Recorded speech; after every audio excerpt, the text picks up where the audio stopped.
നമസ്കാരം. ഇന്നലെ യുഎസ് മാർക്കറ്റുകളൊക്കെ ക്ലോസ് ചെയ്തത് നെഗറ്റീവിലാണ്. Dow Jones -0.90%, S&P 500 0.53%, Nasdaq 0.38% minus ആയിട്ടാണ് ഇന്നലെ ക്ലോസ് ചെയ്തത്. പ്രധാനമായും അമേരിക്കയിലെ മാനുഫാക്ചറിംഗ് സ്ലോ ഡൗൺ ചെയ്തതായിട്ടാണ് ഡേറ്റകൾ കാണുന്നത്. ഇന്നലെ മിക്ക രാജ്യങ്ങളുടെയും PMI ഡേറ്റാസ് വന്നിരുന്നു. അമേരിക്കയിൽ പ്രതീക്ഷിച്ചതിലും മോശമായിട്ടാണ് മാനുഫാക്ചറിംഗ് PMI ഡേറ്റ സൂചിപ്പിക്കുന്നത്. അപ്പോൾ ഇത് അമേരിക്കൻ ഒരു സെൽ ഓഫിന് കാരണമായിട്ടുണ്ട്. മറ്റൊന്ന്, എല്ലാവരും ഒരു റേറ്റ് കട്ട് പ്രതീക്ഷിക്കുന്നുണ്ട്. അപ്പോൾ അതിനെപ്പറ്റിയുള്ള ചെറിയൊരു അൺസർട്ടനിറ്റി മാർക്കറ്റ് നിലവിൽ ഉണ്ട്. 83% ആൾക്കാർ ഇപ്പോഴും റേറ്റ് കട്ട് പ്രതീക്ഷിക്കുന്നു എന്ന രീതിയിലാണ് കഴിഞ്ഞ ദിവസം അവിടുത്തെ ഡേറ്റകൾ വ്യക്തമാക്കുന്നത്. അതുപോലെ ഇന്ത്യൻ മാർക്കറ്റ് വീണ്ടും ഓൾ ടൈം ഹൈ, അതായത് 26,325 വരെ പോയി സസ്റ്റെയിൻ ചെയ്യാനാവാതെ വീണ്ടും ഒരു സെല്ലിംഗ് പ്രഷർ വരുന്ന കാഴ്ചയാണ് നമ്മൾ കണ്ടത്. ഇന്ത്യൻ മാർക്കറ്റിനെ സംബന്ധിച്ച് GDP 8.2 വന്നത് വളരെയധികം പോസിറ്റീവായിട്ടുള്ള ഡേറ്റയാണ്. എന്നാൽ ഇതേ സമയം IMF ഇന്ത്യയെ C ഗ്രേഡിൽ ഉൾപ്പെടുത്തിയത് അല്പം ഒരു നെർവസ്നെസ് ഉണ്ടാക്കുന്ന ഒരു കാര്യമായിട്ടുണ്ട്. C ഗ്രേഡ് എന്ന് പറഞ്ഞു കഴിഞ്ഞാൽ ഇപ്പോഴും എക്കണോമിയിൽ ചെറിയ ക്രൈസിസ് ഉണ്ട് എന്ന് കാണിക്കുന്ന ഒരു ഡേറ്റയാണ് അവർ പുറത്തുവിട്ടത്.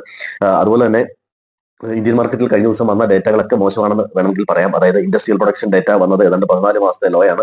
ഇവിടെയും മാനുഫാക്ചറിംഗ് പ്രൊഡക്ഷൻ ഒരല്പം കുറയുന്നുണ്ട് എന്നുള്ളതാണ് സൂചിപ്പിക്കുന്നത്. മറ്റൊന്ന്, current account deficit $12.3 billion September ക്വാർട്ടറിൽ പറയുന്നത്.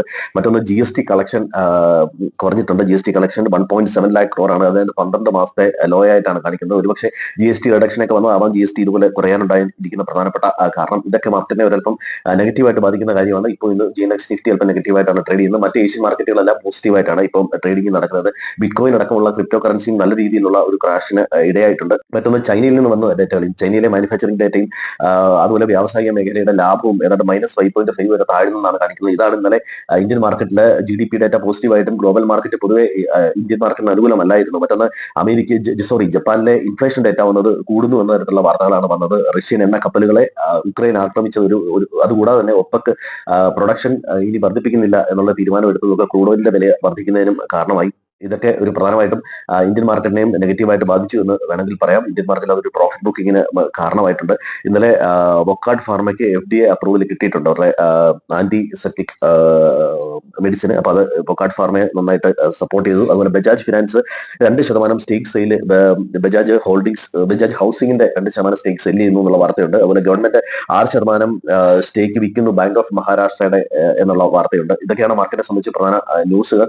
ഇനി മറ്റൊന്ന്, FISന്റെ പൊസിഷനാണ്. FIS ഇപ്പോഴും ഫ്യൂച്ചറിൽ ഷോർട്ട് പൊസിഷനിൽ തന്നെയാണ് തുടരുന്നത്. റീറ്റെയിൽ ട്രേഡേഴ്സ് ബയേഴ്സ് ആയിട്ടാണ് തുടരുന്നത്. അപ്പോൾ ഈ വരുന്ന ദിവസങ്ങളിൽ RBIയുടെ റേറ്റ് കട്ടും യുഎസിന്റെ ഫെഡിന്റെ ഡിസിഷനും, ഇന്ന് ഫെഡിന്റെ പവലിന്റെ ഒരു സ്പീച്ച് ഉണ്ട്. ആ സ്പീച്ചിൽ അദ്ദേഹം പറയുന്ന അദ്ദേഹത്തിന്റെ കമന്റ് വളരെ നിർണായകമാണ്. മാർക്കറ്റിനെ സ്വാധീനിക്കാൻ സാധ്യതയുള്ള ഘടകങ്ങൾ ഇതൊക്കെയാണ്. മാർക്കറ്റിനെ സംബന്ധിച്ചിടത്തോളം ഒരു ഇനി ഉള്ള ഹൈ കട്ട് ചെയ്ത് പോകണമെങ്കിൽ ഒരു സ്ട്രോങ് ആയിട്ടുള്ള എന്തെങ്കിലും ന്യൂസ്, അത്തരം കാര്യങ്ങൾ ആവശ്യമാണ്. എങ്കിൽ സ്റ്റോക്ക് സ്പെസിഫിക് ആയിട്ട് എല്ലാവർക്കും നല്ലൊരു ട്രേഡിംഗ് ദിനം ആശംസിക്കുന്നു. Thank you.